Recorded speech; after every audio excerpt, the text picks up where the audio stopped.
Assalamualaikum warahmatullahi wabarakatuh. Alhamdulillahirabbil alamin. Salam sejahtera untuk kita semua. Puji syukur kehadirat Allah Subhanahu wa taala atas limpahan rahmat, taufik dan hidayahnya sehingga saya dapat menyelesaikan dan mempresentasikan ulangan akhir semester MK Pengantar Ilmu Ekonomi. Sebelumnya mohon izin untuk memperkenalkan diri. Perkenalkan, saya Asti dengan NIM 61201230317, Program Studi Manajemen, Fakultas Ekonomi dan Bisnis, Kelas Manajemen RA 9, Semester 1, Universitas Primagraha. Dengan dosen pengampu mata kuliah Pengantar Ilmu Ekonomi, Ibu Lisa Nurjanah, SEME.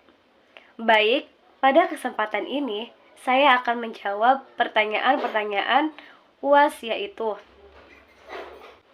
Baik, pertanyaan nomor 1, inflasi merupakan kenaikan harga secara umum dan terus-menerus, serta bila tidak segera diatasi akan membawa dampak bagi sebuah perekonomian. Coba sebutkan dan jelaskan dampak dari terjadinya inflasi bagi sebuah negara. Jawabannya, dampak inflasi terhadap perekonomian dapat mencakup beberapa hal, yaitu 1. Menurunkan kesejahteraan masyarakat. Inflasi dapat menyebabkan nilai uang menurun, sehingga daya beli masyarakat menjadi lebih rendah. Hal ini dapat mengurangi kesejahteraan masyarakat, terutama bagi mereka yang memiliki penghasilan rendah. Yang kedua, ada memburuknya distribusi pendapatan. Inflasi dapat mempengaruhi distribusi pendapatan dalam perekonomian. Kenaikan harga-harga barang dan jasa dapat menyebabkan masyarakat dengan penghasilan rendah semakin sulit untuk memenuhi kebutuhan hidupnya. Yang ketiga, ada meningkatkan suku bunga. Inflasi dapat menyebabkan meningkatnya suku bunga. Bank sentral mungkin akan menaikkan suku bunga untuk mengendalikan inflasi. Tingkat suku bunga yang lebih tinggi dapat membuat pinjaman lebih mahal, yang dapat mempengaruhi investasi dan pengeluaran konsumen.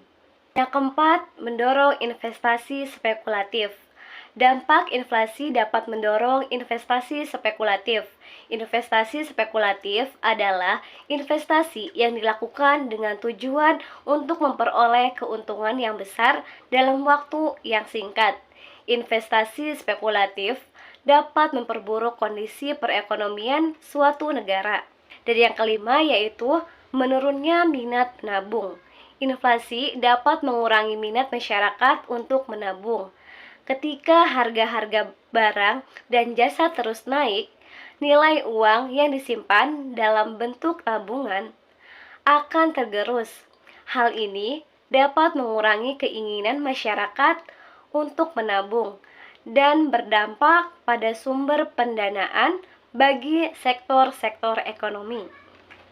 Pertanyaan nomor 2, bagaimana pandangan kalian tentang investasi serta investasi apa yang menurut kalian sesuai dengan diri kalian masing-masing? Nah, jawabannya, investasi yaitu menyimpan atau menanam modal jangka panjang dengan harapan memperoleh keuntungan di masa depan sebagai kompensasi profesional atas keterlambatan konsumsi. Alasan berinvestasi yaitu menurut saya untuk memiliki kehidupan yang lebih baik di masa depan dan menghindari penurunan nilai aset. Menurut saya itu cocok berinvestasi di reksadana. Karena selain cocok untuk kalangan pelajar dan mahasiswa, reksadana juga kerjanya itu sangat simpel dan mudah dipelajari oleh investor pemula seperti saya. Terus bisa dimulai dengan modal receh atau yang tidak terlalu tinggi dan tidak terlalu besar. Tingkat likuiditasnya itu tinggi sehingga mudah dan cepat mencairkan dana investasi kapanpun saat dibutuhkan tanpa adanya potongan biaya. Terus juga imbal hasil tak kalah menjanjikan dan resiko cenderung bisa ditoleransi. Dengan tingkat risiko yang tidak terlalu tinggi, volatilitas dari reksadana bisa dibilang cukup stabil dan tidak tajam. Pertanyaan nomor 3, apa yang dimaksud dengan kebijakan fiskal dan moneter? Jelaskan bagaimana kebijakan tersebut mampu mempengaruhi kondisi perekonomian suatu negara. Jawabannya, kebijakan fiskal adalah kebijakan yang diambil pemerintah demi menjaga pemasukan dan pengeluaran negara agar tetap stabil, sehingga perekonomian negara bisa bertumbuh baik. Sedangkan kebijakan fiskal adalah kebijakan tentang perpajakan, penerimaan uang, piutang, dan belanja pemerintah dengan tujuan ekonomi tertentu. Sedangkan kebijakan moneter yaitu kebijakan yang mengacu pada kontrol bank sentral terhadap jumlah uang beredar dan peredaran uang, dengan tujuan mencapai keseimbangan domestik atau pertumbuhan ekonomi yang tinggi, stabilitas harga, pembangunan yang merata, dan keseimbangan eksternal atau neraca pembayaran, dan mencapai tujuan ekonomi makro, yaitu menjaga stabilitas ekonomi yang diukur dengan kesempatan kerja, stabilitas harga, dan keseimbangan neraca pembayaran. Kebijakan fiskal bertujuan untuk mempengaruhi sisi permintaan agregat suatu perekonomian dalam jangka pendek. Selain itu, kebijakan ini dapat pula mempengaruhi sisi penawaran yang sifatnya lebih berjangka panjang melalui peningkatan kapasitas perekonomian. Kebijakan moneter dapat mempengaruhi tingkat pertumbuhan ekonomi, lapangan kerja, inflasi, dan nilai tukar mata uang suatu negara. Jika ekonomi menghadapi penurunan, bank sentral suatu negara akan berusaha meningkatkan produksi, lapangan pekerjaan, dan permintaan konsumen dengan memotong suku bunga. Selanjutnya soal nomor 4. Suatu tolak ukur kemakmuran suatu negara dapat dilihat dari besarnya PDB atau kapita negara tersebut. Jelaskan apa yang dimaksud dengan PDB dan PDB atau kapita berdasarkan data BPS. PDB Indonesia selalu lebih besar dibandingkan PDB-nya. Kondisi ini cenderung tetap dari tahun ke tahun. Jelaskan perbedaan PDB dan PNB. Jawabannya adalah produk domestik bruto atau PDB adalah nilai barang dan jasa domestik yang diproduksi dalam batas suatu negara. PDB memperhitungkan pembelian barang dan jasa yang diproduksi selama periode tertentu. Fokus utamanya terletak pada nilai produk. Produk nasional bruto atau PNB adalah nilai total barang dan jasa yang dihasilkan warga negara. PNB mempertimbangkan pendapatan yang diperoleh warga negara baik di dalam maupun luar negeri.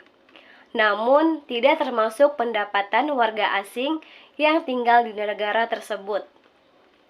PDB dan PNB yang paling terletak pada perhitungan nilai produksi barang dan jasanya. PDB mengukur nilai barang dan jasa yang diproduksi dalam batas negara, yakni oleh warga negara dan bukan warga negara. Sementara PNB yaitu menghitung nilai produksi barang dan jasa oleh warga negara, baik yang tinggal di dalam maupun di luar negeri. Selanjutnya soal nomor 5. Jelaskan oleh Anda apa perbedaan pertumbuhan ekonomi dan pembangunan ekonomi. Jawabannya, perbedaan antara pertumbuhan ekonomi dan pembangunan ekonomi adalah dua konsep yang berbeda.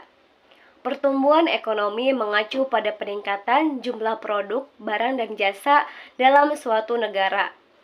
Nah, sedangkan pembangunan ekonomi mengacu pada pemerataan pendapatan penduduk suatu negara. Pertumbuhan ekonomi dapat mendorong kenaikan pendapatan per kapita.